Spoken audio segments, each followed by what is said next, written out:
if I am a reader, or if I am a listener to this conversation, should I be worried if I'm not creative? Like what's a litmus test where you can say, okay, you are covered, or you're not, like you should do something about it or something? Like how would you say to a business or an individual that you should be maybe more creative or less creative? Is there anything like that?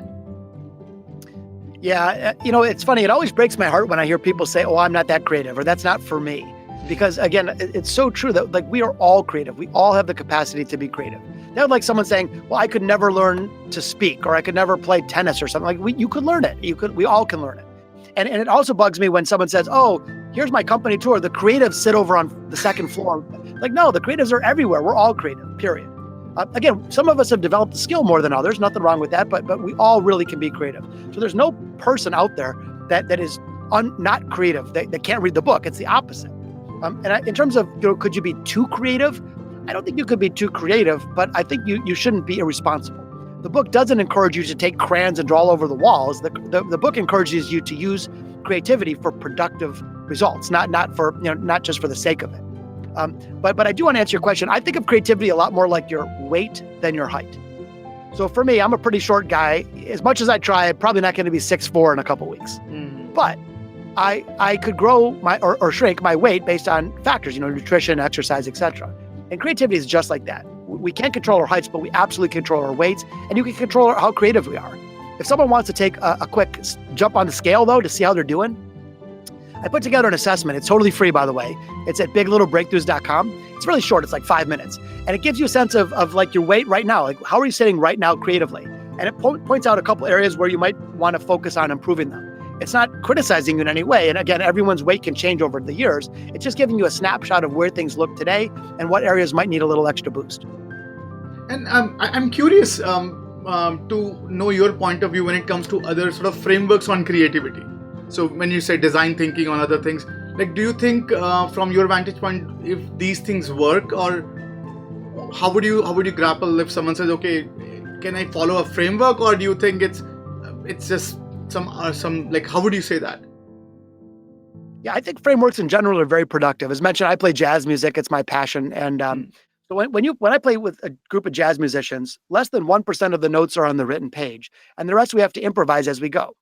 But it's not just like, crazy improvisation. There are frameworks that we use. I know certain patterns are going to work. I know that, I might have never played the exact same thing twice. I know, there's a way to navigate it. And just like you and I are speaking a language, we're not just making random syllables. Language really is a framework.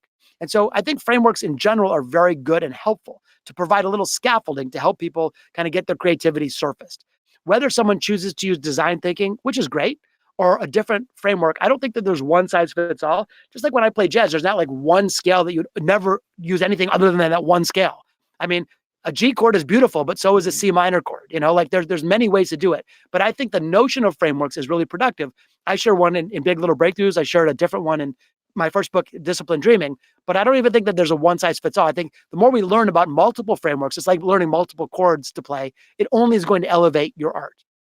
Interesting. And if I'm a business, or if I'm an individual, so you said there's a test test I can take on biglittlebreakthrough.com to understand. So if I need to put a check on, or need to understand where I stand, or some quick fixes you could recommend that gets me set up becoming creative or innovative, like what would that be? Like, what would you have some things that people can quickly, snappily do and get themselves at least a small nudge towards being creative? Yeah, totally. That's the cool part, is that it doesn't take years of study and billions of dollars and all this stuff. You don't have to quit your job. Like, we can all be creative quickly. So you can answer that question differently organizationally and individually. So just starting on the individual one, in the book, I cover a 5-minute a day creativity workout. So if you think about going to the gym to build your muscles, well, we can build our creativity muscles actually literally in 5 minutes a day. I do this every day. I did it today. I there's a couple, it's like doing jumping jacks for your creativity. Now, one thing I do real quickly, just so we're talking about it, is I guzzle 1 minute of inputs. In software, as you know, if you want to change the outputs, you got to change the inputs. And so if we want to be more creative, one really simple thing is spend 1 minute a day. And maybe you watch a great performance of music on YouTube, or maybe you stare at a piece of art, or maybe you read a poem out loud. But just guzzling the creative inputs of others instantly frames you in a creative mindset.